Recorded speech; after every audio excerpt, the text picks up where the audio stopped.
ഒന്നാം പിണറായി സർക്കാരിന്റെ അഴിമതികൾ ഒന്നൊന്നായി അക്കമിട്ട് നിരത്തിയായിരുന്നു ശ്രീ രമേശ് ചെന്നിത്തല പിണറായി സർക്കാരിനെ പ്രതിരോധിച്ചത്. ആ രണ്ടാം പിണറായി സർക്കാർ വരുന്ന സമയത്ത് അത് കോവിഡ് ബാധയും പെൻഷനുകൾ വീട്ടിൽ കൊണ്ടു കൊടുക്കുകയും കിറ്റുകൾ വീടുകളിൽ എത്തിക്കുകയും ചെയ്ത് കമ്മ്യൂണിറ്റി കിച്ചണുകൾ, അങ്ങനെ ആ ഒരു കോവിഡിനെ മുതലാക്കിയല്ലേ യഥാർത്ഥത്തിൽ ഈ രണ്ടാം പിണറായി സർക്കാർ വന്നത്. അന്ന് രമേശ് ചെന്നിത്തല ഉന്നയിച്ച എല്ലാ അക്കമിട്ട് നിരത്തിയായിരുന്നു അന്ന് സർക്കാരിനെതിരെ ആരോപണങ്ങൾ ഉന്നയിച്ചത്. അതെല്ലാം തെളിവുകൾ സഹിതവുമായിരുന്നു. അപ്പൊ അതെല്ലാം ഈ വരുന്ന തെരഞ്ഞെടുപ്പിലും ആ ആരോപണങ്ങൾ കോൺഗ്രസിനെ പിന്തുണയ്ക്കുമോ?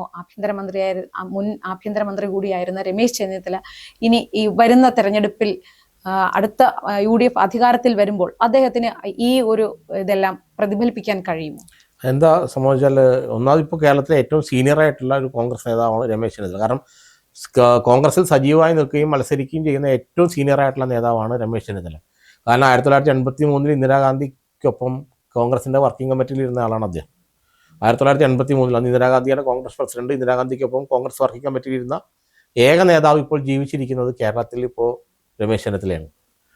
അതിനുശേഷം അദ്ദേഹം യൂത്ത് കോൺഗ്രസിന്റെ അഖിലേന്ത്യാ പ്രസിഡന്റായി. വീണ്ടും രാജീവ് ഗാന്ധിക്കൊപ്പം വർക്കിംഗ് കമ്മിറ്റിയിലിരുന്നു, സോണിയാഗാന്ധിയോടൊപ്പം വർക്കിംഗ് കമ്മിറ്റിയിലിരുന്നു, രാഹുൽ ഗാന്ധിയുടെ കൂടെ വർക്കിംഗ് കമ്മിറ്റിയിലിരുന്നു. അങ്ങനെ നെഹ്റു കുടുംബത്തിന് 4 തലമുറകളുടെ കൂടെ കോൺഗ്രസിന്റെ പരമോന്നത സമിതിയിൽ അംഗമായിരുന്ന ആളാണ് രമേശ് ചെന്നിത്തല. അതുകൊണ്ട് തന്നെ കേരളത്തിലെ ഏറ്റവും സീനിയർ ആയിട്ടുള്ള നേതാവ് എന്ന് പറയുന്നത്, കോൺഗ്രസിന്റെ നേതാവ് എന്ന് പറഞ്ഞാൽ അദ്ദേഹം തന്നെയാണ്. അത് മറ്റ് കോൺഗ്രസിലെ മറ്റ് നേതാക്കളെല്ലാം ഇപ്പോൾ AK ആന്റണി അദ്ദേഹം സജീവ രാഷ്ട്രീയത്തിലില്ല. അദ്ദേഹത്തെ മാറ്റി നിർത്തി കഴിഞ്ഞാൽ രമേശ് ചെന്നിത്തല തന്നെയാണ് സജീവമായി നിൽക്കുന്ന ഏറ്റവും സീനിയർ ആയിട്ടുള്ള കോൺഗ്രസ് നേതാവ്.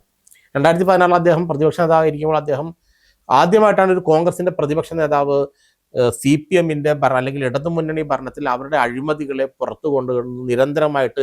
പണ്ട് നേരത്തെ VS അച്യുതാനന്ദനൊക്കെയാണ് കോൺഗ്രസിന് UDF ഒക്കെ വരികയും മറ്റു VS ആണ് ഈ അഴിമതികൾ പുറത്തു കൊണ്ടുവന്ന് ആക്രമണം നടത്തുന്ന ഒരു ശമ്പം ഉണ്ടായിരുന്നു. പൊതുവെ കോൺഗ്രസിന്റെ പ്രതിപക്ഷ നേതാക്കന്മാർ ആ രീതിയിലുള്ള ഒരു നീക്കത്തിലേക്ക് പോകാറില്ലായിരുന്നു. എന്നാൽ ഈ 2016 UDFനെ അല്ലെങ്കിൽ കോൺഗ്രസിനെ ആദ്യമായിട്ടൊരു ആക്രമണോത്സുക പ്രതിപക്ഷമാക്കി മാറ്റിയത് രമേശ് ചെന്നിത്തലയായിരുന്നു.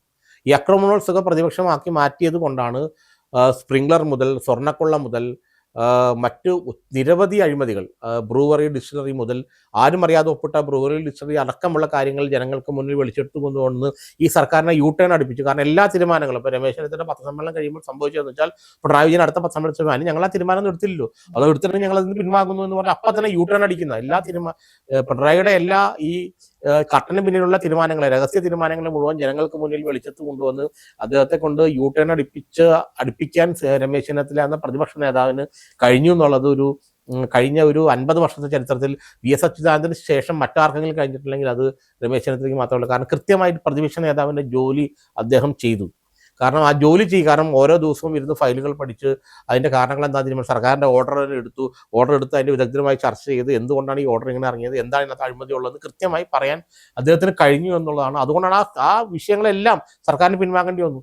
രമേശ് ചെന്നിത്തല ഉന്നയിച്ച എല്ലാ വിഷയങ്ങളിൽ നിന്നും ഈ പിണറായി സർക്കാരിന് പിൻവാങ്ങേണ്ടി വന്നു, U-ടേൺ അടിക്കേണ്ടി വന്നു, അവർക്ക് അവിടെ അത് അവസാനിപ്പിക്കേണ്ടി വന്നു. അങ്ങനെ അഴിമതികളെ പ്ലഗ് ചെയ്യുന്ന, മുൻകൂട്ടി കണ്ട് തടയുന്ന ഒരു രാഷ്ട്രീയ നേതാവായി രമേശ് ചെന്നിത്തല മാറിയത്. 2021 ഈ കോവിഡ് കാലത്ത് എന്താ സംഭവിച്ചതെന്ന് വെച്ചാൽ, ഈ കോവിഡ് ഇപ്പോൾ ഈ ക്രൈസിസിന്റെ പ്രത്യേകത, ക്രൈസിസ് എപ്പോഴും സർക്കാരിന് അനുകൂലമാകുന്നു. ഒരു യുദ്ധം നടന്നാൽ ആ യുദ്ധത്തിന്റെ ഗുണഫലം നേടുന്ന മോഡിയായിരിക്കും, അല്ലെങ്കിൽ ആരാണോ കേന്ദ്രം ഭരിക്കുന്നത്. കാരണം അങ്ങനെയാണ്, ക്രൈസിസ് വരുമ്പോൾ സർക്കാരിന് ആ റോളുള്ളൂ, മറ്റുള്ളവർക്ക് റോളില്ല. ഇതുപോലെ തന്നെ ഈ കോവിഡ് എന്ന് പറയുന്നത് ക്രൈസിസ് ആയിരുന്നു. ആ ക്രൈസിസ് വരുമ്പോൾ ക്രൈസിസിൽ ആക്ട് ചെയ്യാൻ വേണ്ടിയിട്ട് കഴിയുന്നത് സർക്കാരിൻ്റെ ഉപകരണങ്ങൾക്ക് മാത്രം, അല്ലെങ്കിൽ സർക്കാരിൻ്റെ മെഷീനറിക്ക് മാത്രമേ ഉള്ളൂ. നമ്മൾ സാധാരണക്കാർക്കോ അല്ലെങ്കിൽ പ്രതിപക്ഷ രാഷ്ട്രീയത്തിനൊന്നും സാധിക്കില്ല. അപ്പോൾ ക്രൈസിസിനെ കൃത്യമായിട്ട് ഇദ്ദേഹം പിണറായി വിജയൻ ഉപയോഗപ്പെടുത്തി കിറ്റുകളായിട്ടും മറ്റേ രീതിയിലൊക്കെ. അതിനിടയ്ക്ക് വലിയ തട്ടിപ്പുകൾ നടന്നു, സ്പ്ലിംഗർ അതിൻ്റെ ഇടയ്ക്ക് നടന്നതാണ്. അതുപോലെ തന്നെ മറ്റേ കിറ്റ് വാങ്ങിച്ചു മറ്റേ കോവിഡിൻ്റെ, അതെല്ലാം അത്തരം കാര്യങ്ങളെല്ലാം പുറത്തു കൊണ്ടുവന്നെങ്കിൽ തന്നെയും ജനങ്ങൾക്ക് ആ സമയത്ത് സർക്കാരിൻ്റെ ഒരു ഇടപെടൽ എന്ന് പറയുന്നത് അതാണ് ജനങ്ങൾക്ക്. കാരണം എന്തെങ്കിലും നിവൃത്തി ഉണ്ടാക്കണമെങ്കിൽ സർക്കാരിനെ കഴിയുള്ളൂ, മറ്റാൾക്ക് കഴിയില്ല. അപ്പൊ അത്തരത്തിലൊരു പ്ലസ് പോയിന്റ് അവിടെ അവർക്ക് കിട്ടിയെന്നുള്ള സത്യമാണ്. പക്ഷെ അപ്പോഴും 2016 മുതൽ 2021 വരെ രമേശ് ചെന്നിത്തല കുടത്തുനിന്ന് തുറന്നുവിട്ട അഴിമതി ഭൂതങ്ങളെ അത് യഥാർത്ഥത്തിൽ പിണറായി ഗ്രസിക്കുകയും ആ അഴിമതിയുടെ അതിനുശേഷം ഇപ്പോഴും കേരളത്തിൽ ജനങ്ങൾ ചർച്ച ചെയ്യുന്നത്, കേരള സമൂഹം ചർച്ച ചെയ്യുന്നത് അന്നത്തെ രമേശ് ചെന്നിത്തല ഉയർത്തി കാണിച്ച അല്ലെങ്കിൽ രമേശ് ചെന്നിത്തല കണ്ടെത്തിയ അഴിമതികളെ കുറിച്ചാണ്. സ്പ്ലിംഗർ ആയാലും സ്വർണ്ണ കടത്തായാലും ഈ പറയുന്ന പോലെ ബ്രൂവറി ഡിസ്റ്റിലറി ആയാലും ഇതെല്ലാം അടിസ്ഥാനപ്പെട്ട പിണറായിക്കെതിരെയുള്ള യഥാർത്ഥ അഴിമതി ആരോപണങ്ങൾ ഉണ്ടായത് ഈ 2016-21 കാലത്ത് രമേശ് ചെന്നിത്തല പ്രതിപക്ഷ നേതാവായിരിക്കുമ്പോഴാണ്. ഏറ്റവും ഒടുവിലായി LDF സർക്കാരിന്റെ നേതൃത്വത്തിൽ കേന്ദ്രത്തിനെതിരെ ഒരു സമരം ഇപ്പോൾ ആഹ്വാനം ചെയ്തു നടക്കുകയുണ്ടായി.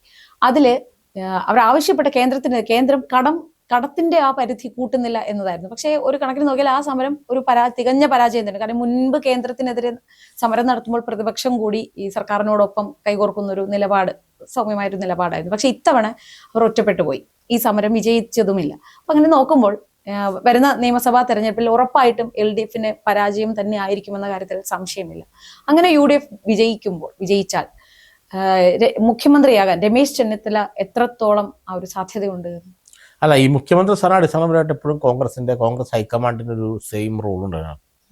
കാരണം അത് എത്ര പറഞ്ഞാലും അടിസ്ഥാനപരമായിട്ട് കോൺഗ്രസ് ഹൈക്കമാൻഡിന് തീരുമാനിക്കും. നമ്മൾ CPM പോലെയല്ല ഈ കോൺഗ്രസിലെ കാര്യങ്ങൾ.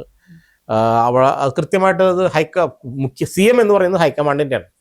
കോൺഗ്രസ് മുഖ്യമന്ത്രി എക്കാലവും, അത് കർണാടകയായാലും ശരി, തെലങ്കാനയാലും ശരി, ഏത് സംസ്ഥാനത്തായാലും ശരിയാണ്, 1947 ശേഷം കോൺഗ്രസ് മുഖ്യമന്ത്രി എന്ന് പറഞ്ഞാൽ അത് ഹൈക്കമാൻഡിൻ്റെ പ്രതിനിധിയാണ്. ഹൈക്കമാൻഡാണ് അത് ഡെലിഗേറ്റ് ചെയ്യുന്നത്, നിങ്ങൾ മുഖ്യമന്ത്രി ആവുന്നുള്ളൂ. ഹൈക്കമാൻഡ് ഒരു കാര്യമുള്ള ഡെലിഗേറ്റ് ചെയ്ത പിന്നെ വേറെ ഒരു ചോദ്യമോ ചർച്ചയോ ഒന്നും അതിനകത്ത് ഉണ്ടാവാറില്ല. അങ്ങനെയാണ് എല്ലാക്കാലവും എല്ലാ കോൺഗ്രസ് മുഖ്യമന്ത്രിമാരും ഇതപര്യന്തമുള്ള എല്ലാ കോൺഗ്രസ് മുഖ്യമന്ത്രിമാരും ഹൈക്കമാൻഡിൻ്റെ നോമിനികൾ മാത്രമാണ്. മുഖ്യമന്ത്രി മാറണമെങ്കിലും അവർ തന്നെ തീരുമാനിക്കും. അപ്പോൾ അതുകൊണ്ട് ആരായിരിക്കും മുഖ്യമന്ത്രി എന്നുള്ളത്, അല്ലെങ്കിൽ ഒരു മുഖ്യമന്ത്രി സ്ഥാനാർത്ഥി മുന്നോട്ട് വച്ചല്ല യഥാർത്ഥത്തിൽ UDF ഈ ഇലക്ഷൻ നേരിടുന്നതാണ് എനിക്ക് മനസ്സിലായത്. മുഖ്യമന്ത്രിയാകാൻ ധാരാളം പേര് കോൺഗ്രസിലുണ്ട്. പക്ഷേ ഈ പറയുന്ന പോലെ ഒരു സീനിയോറിറ്റിയും ഭരണപരിചയം എല്ലാം രമേശ് ചെന്നിത്തലയാണ് കൂടുതലെന്ന് സ്വാഭാവികമായിട്ട് നമുക്ക് പറയാം. പക്ഷേ ഒരു മുഖ്യമന്ത്രി ചർച്ചയിലേക്ക് പോകുന്നതിനേക്കാൾ നല്ലത് എപ്പോഴും ഈ UDF മിഷനെ ശക്തിപ്പെടുത്തി ഭരണം പിടിക്കുക എന്നുള്ള കാര്യത്തിലാണ് കോൺഗ്രസ് നേതൃത്വം ഊന്നൽ നൽകുന്നതെന്നാണ് എനിക്ക് മനസ്സിലായി. ഹൈക്കമാൻഡ് പറഞ്ഞു ആരും മുഖ്യമന്ത്രി സ്ഥാനാർത്ഥി ഇതുവരെ ആരും പ്രഖ്യാപിച്ചിട്ടില്ല, അല്ലെങ്കിൽ മുഖ്യമന്ത്രി സ്ഥാനാർത്ഥി മുന്നിൽ നിർത്തിക്കൊണ്ടല്ല നമ്മളെ തെരഞ്ഞെടുപ്പിൽ നേരിടുന്നത്. തെരഞ്ഞെടുപ്പ് കഴിഞ്ഞ ശേഷം കർണാടകയിൽ അങ്ങനെ തന്നെയായിരുന്നു, തെലങ്കാനയിൽ അങ്ങനെ തന്നെയായിരുന്നു. ഇലക്ഷൻ കഴിഞ്ഞതിന് ശേഷമാണ് MLA-മാരുടെ അഭിപ്രായം കൂടെ തേടിക്കൊണ്ട് ഹൈക്കമാൻഡ് ഒരു തീരുമാനമെടുക്കും. ആ തീരുമാനം എല്ലാവരും അംഗീകരിക്കുക എന്നുള്ളതാണ് ഇതപര്യന്തമുള്ള കോൺഗ്രസിന്റെ സ്വഭാവം. അതിനപ്പുറത്തേക്ക് വേറെ ഒന്നും സംഭവിക്കാൻ സാധ്യതയില്ല. കേരളത്തിൽ അതുപോലെ തന്നെയായിരിക്കും, ഹൈക്കമാൻഡ് തീരുമാനിക്കും, അനുസരിക്കും എന്നുള്ളതാണ് ഈ പറഞ്ഞ പോലെ. പിന്നെ സീനിയോറിറ്റി ഇത്തരം കാര്യങ്ങളൊക്കെ ആ സമയത്ത് ചർച്ചയാവും. തീർച്ചയായിട്ടും സീനിയോറിറ്റി, അനുഭവ സമ്പത്ത്, പരിചയം, ദേശീയ തലത്തിലുള്ള അനുഭവ സമ്പത്ത് എല്ലാം അക്കാര്യത്തിൽ ചർച്ചയും പരിഗണനാ വിഷയമായിരിക്കുന്നുള്ള കാര്യത്തിലും സംശയമില്ല. പൊതുവെ കോൺഗ്രസിനെ ആൾക്കൂട്ടത്തിന്റെ പാർട്ടി എന്നാണ് CPM ഒക്കെ കളിയാക്കുന്നത്. പക്ഷെ ഇപ്പോൾ വരുന്ന നിയമസഭാ തെരഞ്ഞെടുപ്പിൽ 100 തികയ്ക്കും എന്ന് കോൺഗ്രസ് അവകാശപ്പെടുമ്പോൾ ജംബോ കമ്മിറ്റി രൂപീകരിച്ച് അതിലാണ് അംഗങ്ങൾ 100 എന്ന് പറഞ്ഞവർ കളിയാക്കി. പക്ഷെ ഈ തദ്ദേശ തെരഞ്ഞെടുപ്പിൽ ഈ ജംബോ കമ്മിറ്റി അശ്രാന്ത പരിശ്രമത്തിന്റെയും കൂടെ ഫലമായിട്ടാണ് ഈ ഇവർക്ക് പോലും UDF പോലും പ്രതീക്ഷിക്കാൻ കഴിയാത്തത്ര ഉള്ള ഒരു വിജയം കൈവരിക്കാൻ സാധിച്ചത്. അപ്പൊ ഈ വരുന്ന തെരഞ്ഞെടുപ്പിലും ഈ ഒരു ജംബോ കമ്മിറ്റി എന്ന്, അതായത് ഒരുപാട് നേതാക്കന്മാരാണ് കൂടുതലെന്ന് പറഞ്ഞവർ കളിയാക്കും, ആ ജംബോ കമ്മിറ്റി യഥാർത്ഥത്തിൽ കോൺഗ്രസ് ഇപ്പോൾ ഈ തെരഞ്ഞെടുപ്പുകളിൽ ഉപയോഗപ്പെടുത്തുകയല്ലേ ചെയ്യുന്നത്? അല്ല, ഈ ജംബോ കമ്മിറ്റി എന്ന് പറഞ്ഞാൽ സംഭവം എന്ന് വെച്ചാൽ ഈ കോൺഗ്രസ്സിലെ ഈ എല്ലാ വിവിധ അഭിപ്രായങ്ങൾക്ക് എപ്പോഴും പാർട്ടി ചെവി കൊടുക്കുന്ന ഒരു സ്വഭാവമുണ്ട്. കോൺഗ്രസിൽ പണ്ട് മുതലേ ഉള്ളതാണ്. എക്കാലം ഇപ്പോൾ കോൺഗ്രസിന്റെ ദേശീയ തലത്തിലുള്ള ഏറ്റവും വലിയ ബോഡിയായ വർക്കിംഗ് കമ്മിറ്റി തന്നെ ഈ പറയുന്ന പോലെ 100-150 പേരുണ്ടാവും വർക്കിംഗ് കമ്മിറ്റി തന്നെ. കാരണം പോഷക സംഘടനകളിലെ അഖിലേന്ത്യാ ഭാരവാഹികൾ, അത് പിന്നെ സ്പെഷ്യൽ ഇൻവൈറ്റീസ്, പിന്നെ പെർമനന്റ് ഇൻവൈറ്റീസ്, അങ്ങനെ ഒത്തിരി പേര് കാണും. കാരണം അതൊരു ആൾക്കൂട്ടം എന്ന് പറഞ്ഞാൽ അതൊരു വലിയ പാർട്ടി ആയതുകൊണ്ടാണ്. നമ്മളിപ്പോൾ ഈ ഇന്ത്യയിലെ ഏറ്റവും വലിയ പാർട്ടി അടുത്ത കാലം വരെ കോൺഗ്രസ് ആയിരുന്നു. അപ്പോൾ എക്കാലവും വലിയ പാർട്ടി ആയതുകൊണ്ട് ഒത്തിരി ആളുകൾ അതിനകത്ത് വേണം. അതുകൊണ്ടാണ് അപ്പോൾ CPM അല്ലെങ്കിൽ കമ്മ്യൂണിസ്റ്റ് പാർട്ടി എന്ന് പറയുന്ന പോലെ അല്ലല്ലോ നമ്മൾ ഈ കോൺഗ്രസിനെ കാണുന്നത്. അതിനൊരു നൈരന്തര്യമുണ്ട്.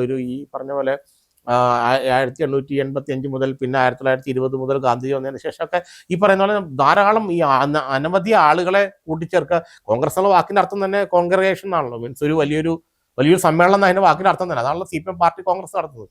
കോൺഗ്രസിന്റെ ബേസിക് സംഭവമാണ് സമ്മേളനം എന്നർത്ഥം. എന്ന് വെച്ചാൽ സമ്മേളനത്തിൽ ഒട്ടനവധി ആളുകൾ കൂടുക എന്നുള്ളതാണ്. അപ്പോൾ ആ ഒരു ക്യാരക്ടർ എപ്പോഴും അത് കീപ്പ് ചെയ്തിട്ടുണ്ട്. അപ്പോൾ അതുകൊണ്ട് ഒരു ജംബോ കമ്മിറ്റി ഒന്നും അതൊരു നമ്മൾ ഈ പറയുന്ന പോലെ ചർച്ചയ്ക്ക് വിധേയമാക്കേണ്ട കാര്യമൊന്നും തോന്നുന്നില്ല. അതൊരു അടിസ്ഥാനപരമായിട്ട് ആൾക്കൂട്ടത്തിന്റെ പാർട്ടി തന്നെയാണ്. കാരണം ആ പാർട്ടിക്ക് അതിൻ്റെതായ ഗുണങ്ങളുണ്ട്. ആൾക്കൂട്ടം എന്ന് പറയുന്നത് ആൾക്കൂട്ടമാണ്, പിന്നെ വലിയൊരു മഹാജനസമുദ്രമായി മാറുന്നതുമല്ല. അതുകൊണ്ട് ആളുകളുടെ പാർട്ടിയാണ് ശരിക്കും കോൺഗ്രസ്. അത് ശരിയാണ്, ഒരു തെറ്റൊന്നും പറയാനില്ല ആ ഒരു നിഗമനത്തിൽ. ഇപ്പൊ കോൺഗ്രസിലേക്ക് CPM നിന്നും BJP നിന്നെല്ലാം ആൾക്കാർ കോൺഗ്രസിലേക്ക് വരാറുണ്ട്.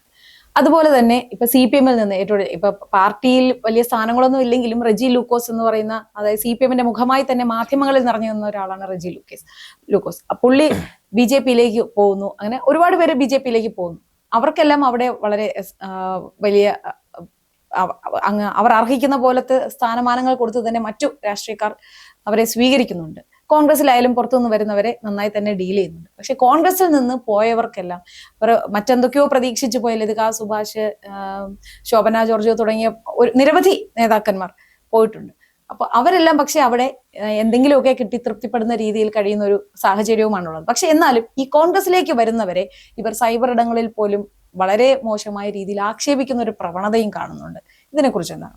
അല്ല, അത് സാധാരണ CPM സ്വഭാവം. കാരണം TP ചന്ദ്രശേഖരന്റെ ഭാര്യയായ രമയെ പോലും വളരെ ആസ്ഥാന വിധവ എന്നൊക്കെ പറഞ്ഞ ഒരു സ്ത്രീയെ എത്രങ്ങണ്ട് ആക്ഷേപിക്കാമോ അത്ര കണ്ട് ആക്ഷേപിച്ചവരാണ് ഈ CPMന്റെ സൈബർ സംഘങ്ങൾ. അവർക്ക് അങ്ങനെ പ്രത്യേകിച്ച് ഒരു രാഷ്ട്രീയ ധാർമ്മികതയോ മനുഷ്യ ധാർമ്മികതയോ ഒന്നുമില്ല.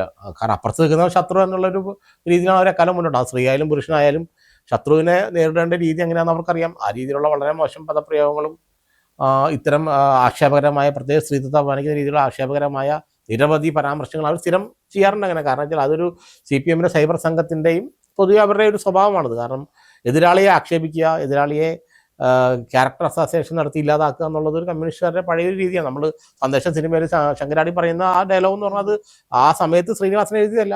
കഴിഞ്ഞ ഒരു 60-70 വർഷമായിട്ട് കേരളത്തിൽ ഈ സംഭവമുണ്ട്. PT ചാക്കോയുടെ കാലം മുതൽ ഇങ്ങനെ ക്യാരക്ടർ അസോസിയേഷനാണ് ഏറ്റവും മികച്ച പൊളിറ്റിക്കൽ വെപ്പൺ എന്നുള്ളതാണ് എക്കാലവും കമ്മ്യൂണിസ്റ്റ് പാർട്ടികൾ. അത് ഇവിടെ മാത്രമല്ല, സോവിയറ്റ് യൂണിയനിലും ഈ പറഞ്ഞ ചൈനയിലൊക്കെ അങ്ങനെയാണ്. സോവിയറ്റ് യൂണിയനിലൊക്കെ അന്ന് വലിയ തോതിലുള്ള കെട്ടുകഥകളാണ് ഈ സർ ചക്രവർത്തിമാരുടെ കുടുംബങ്ങളെ കുറിച്ചൊക്കെ കമ്മ്യൂണിസ്റ്റ് സർക്കാരിൽ ഇറക്കിയിട്ട് അത് പകുതി പോലും സത്യമായിരുന്നില്ല. അപ്പോൾ അത്തരം കാര്യങ്ങളിൽ എക്കാലവും കമ്മ്യൂണിസ്റ്റിന്റെ സ്വഭാവം അതാണ്. ഒരു വ്യക്തിയെ ക്യാരക്ടർ ഇല്ലാതായി കഴിഞ്ഞാൽ ആ വ്യക്തി ഇല്ലാതാവുന്നുള്ളത് അവരുടെ സ്വഭാവമാണ്. അത് ഇവിടെയും അവർ ഉപയോഗിക്കുന്നു മാത്രമേ ഉള്ളൂ. അത് അവർ പുതിയൊരു ആയുധമല്ല, എക്കാലവും അവർ ഇനിയും ഉപയോഗിക്കാവുന്ന ഒരു ആയുധം തന്നെയാണത്. പക്ഷെ അത് സംസ്കാര സമ്പന്നമായ സമൂഹത്തിൽ അതിന് ഇനി പ്രാധാന്യം ഉണ്ടാവില്ല എന്നുള്ളതാണ്, അല്ലെങ്കിൽ ഒരു സിഗ്നിഫിക്കൻസ് ഉണ്ടാവില്ല എന്നുള്ളതാണ് നമുക്ക് പറയാനുള്ള കാര്യത്തിൽ. എന്തായാലും കേരളത്തിലെ ആര് ഭരിക്കണമെന്ന് തീരുമാനിക്കുന്ന പൊതുവെ നിരീക്ഷകർ പറയുന്നത് നിഷ്പക്ഷരായ ഒരു വലിയ വിഭാഗമുണ്ട്. വോട്ട് ആർക്ക് നമ്മൾ ജയിക്കുന്ന ആൾക്ക് കൊടുക്കണമെന്ന് തീരുമാനിക്കുന്ന ഒരു നിഷ്പക്ഷരായ കുറെ ആൾക്കാരുണ്ട്. ഈ കോൺഗ്രസിൽ ഐക്യമായി നിന്നാൽ മാത്രം മതി ആൾക്കാർ കോൺഗ്രസിന് വോട്ട്. അതായത് കേരള മനസ്സ് എന്ന് പറയുന്നത് ഒരു കോൺഗ്രസ് അനുകൂല മനസ്സാണ് കേരളത്തിലെ ജനങ്ങളുടേത് എന്ന് പറഞ്ഞു കേട്ടിട്ടുണ്ട്. അപ്പൊ അങ്ങനെയാണെങ്കിൽ ഇപ്പോൾ മുൻപൊന്നുമില്ലാത്ത രീതിയിൽ കോൺഗ്രസിൽ ഒരു ഐക്യം പ്രകടമായി തന്നെയുണ്ട്. ഈ കഴിഞ്ഞ തെരഞ്ഞെടുപ്പിലായാലും നേരത്തെ തന്നെ സ്ഥാനാർത്ഥികളെ തീരുമാനിക്കുന്നു, മറ്റു കാര്യങ്ങളെല്ലാം ഒരു ഐക്യത്തോടു കൂടി വലിയ തർക്കങ്ങളൊന്നുമില്ലാതെ പോകുന്നുണ്ടായിരുന്നു. അപ്പൊ അതുകൊണ്ട് ഇപ്പോഴും കോൺഗ്രസിലെ ഐക്യം നിലനിൽക്കുന്നു. നിയമസഭാ തെരഞ്ഞെടുപ്പിലും ഇതേ ഒരു മലയാളി മനസ്സ് കോൺഗ്രസിനെ തന്നെ സപ്പോർട്ട് ചെയ്യുകയും കേവല ഭൂരിപക്ഷം കോൺഗ്രസിന് തന്നെ നേടാനാകുമെന്നും നമുക്ക് കരുതാമല്ലോ. തീർച്ചയായിട്ടും കാരണം വെച്ചാൽ മുമ്പെങ്ങുമില്ലാത്തൊരു ഐക്യമുണ്ടെന്നുള്ള കാര്യത്തിൽ സംശയമില്ല കേട്ടോ. കാരണം ഇതൊരു ഡോർ ഡൈ ബാറ്റിലാണ് 2026 സംഭവിക്കുന്നത്. ഇപ്പോൾ ഇല്ലെങ്കിൽ അവർക്കൊന്നും ഇനി ചിന്തിക്കുക വേണ്ട. അപ്പോൾ അതുകൊണ്ട് കോൺഗ്രസിന്റെ നിലനിൽപ്പ് എന്നുള്ളത് ഈ യുദ്ധത്തിലാണെന്ന് എല്ലാവർക്കും അറിയാം. അതുകൊണ്ട് എല്ലാ നേതാക്കളും അതിൽ പ്രത്യേകിച്ച് നമ്മളൊരു ഭംഗിവാക്കിനപ്പുറത്തേക്ക് അത് കൃത്യമായിട്ട് അനുഭവിച്ചറിഞ്ഞ ഒരാളാണ് ഞാൻ. കൃത്യമായിട്ട് എല്ലാ നേതാക്കളും വളരെ ഒരേ മനസ്സോടെയാണ്. കാരണം പിണറായി ഭരണം മാറി UDF ഭരണം വന്നില്ലെങ്കിൽ പിന്നെ കേരളത്തിൽ ഇനി കോൺഗ്രസ് എന്ന് പറഞ്ഞാൽ UDF എന്ന മുന്നണിക്ക് യാതൊരു പ്രസക്തിയില്ലെന്ന് അവർക്ക് എല്ലാവർക്കും അറിയാം.